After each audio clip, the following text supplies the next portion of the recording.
לאחר חצות נקרא פרופסור יהודה איס, ראש המכון לרפואה משפטית, לבצע בגופת ראש הממשלה המנוח ניתוח שלאחר המוות.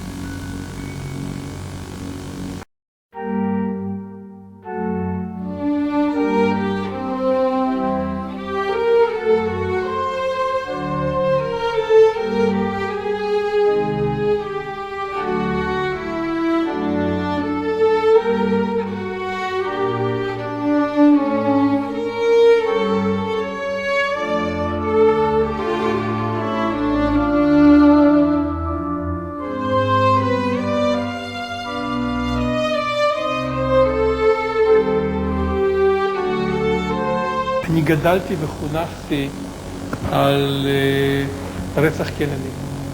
כל מה שלמדתי בארצות הברית, איך להימנע משגיאות, זה היה תמיד, כל אחד בהרצאות הגדולות בשנות ה-80 וה-70, חזרו לכל הטעויות שנעשו בנתיחת גופתו של קנדי, ובאמת עד עכשיו אנחנו לא יודעים מה קרה בדיוק, אם זה קליע אחד או שניים, איזה צד דבר.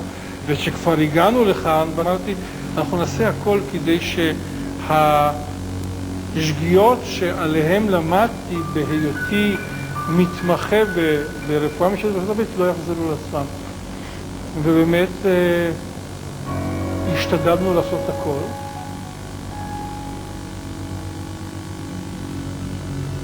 מבחינה מדיקולגלית רפואית משפטית, כבר בבדיקה ראשונית נעשתה הבחנה חד משמעית שלגופו של ראש הממשלה חדרו שני קליעים ושניים בגב ואין פצע יציאת קליע. אתה מגיע לחדר. אני מוריד את הסדין ומסתכל על הפנים, שאני מכיר אותם ממסכי טלוויזיה, מתצלומים, שבעצם מלווים אותי כל חיי. זו תחושה שאתה לא יכול לטפל בגופה כי אתה מכיר את האדם. אז התחלנו בבדיקה שכוללת קודם כל תיעוד חיצוני.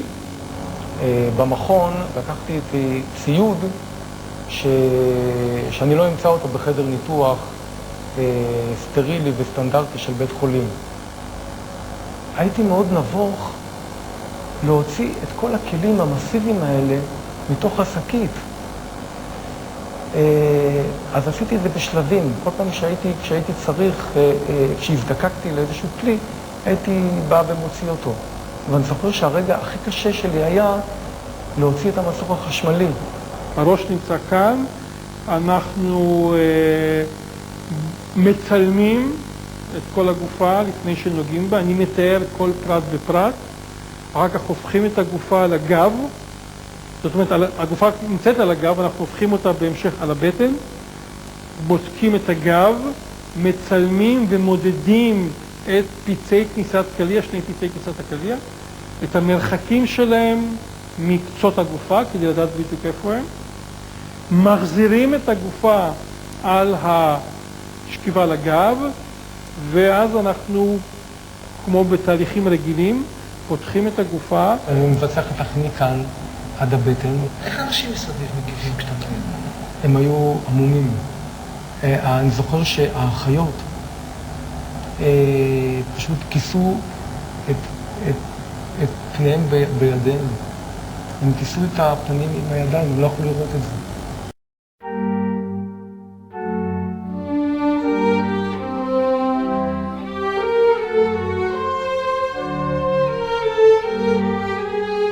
ביקשתי לראות את הבגדים של רבין, ובעצם מה שהתעניינו זה במקטורן שלנו, מקטורן ז'קט בצבע כהה של גבולים ארוכים. ואני זוכר שהתיישבתי כאן על המרצפת הזאת, ולא היה לי כוח, אחרי הנתיחה, ומצאנו את שני החורים, דרכם חדרו הקליעים, וניסינו לראות אם יש שם שרידי אבק שריפה כדי להאריך את טווח הילד. המקטורן היה ספוג בדם.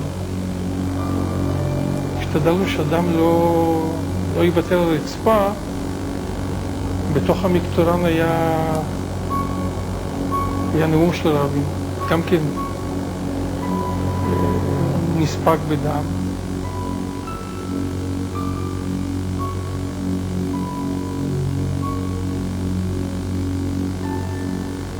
אני רוצה שהממשלה הזאת תמצא כל צדק, כל אפשרות לקדם להגיע לשלום כולל.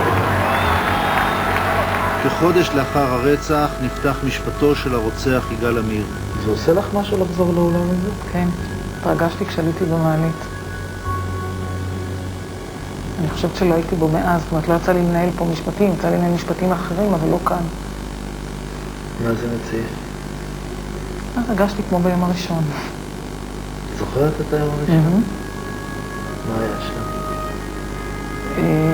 בשעה 7:55 הגיעה ראשונה לאולם הדיונים של נשיא בית המשפט המחוזי בתל אביב, התובעת עורכת הדין פנינה גיא. מיד אחריה הגיעו גם שני ארגזי הקרטון, ובהם 8 קלסרים שמקפלים בתוכם את הטרגדיה שפקדה את המדינה במוצאי שבת 4 בנובמבר. הראיות הטובות ביותר היו ההודעה שלו, הגרסה שלו במשטרה ובמתקני השב"כ, כשהוא מודה ברצח, לא רק מודה, אלא מספר על הניסיונות הקודמים, על הנחישות, על העובדה שהוא ערב אנשים בתוכניות שלו, הוא הפליל את אחיו, הפליל את דרור אדני, את החבר.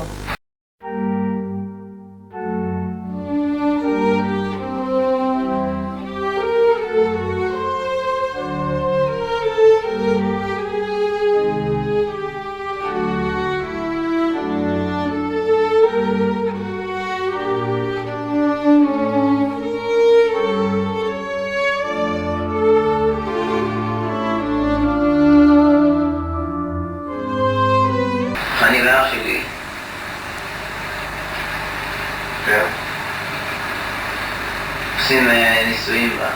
עשינו ניסויים בה, כדורים. כשהיא החדירה יותר טובה,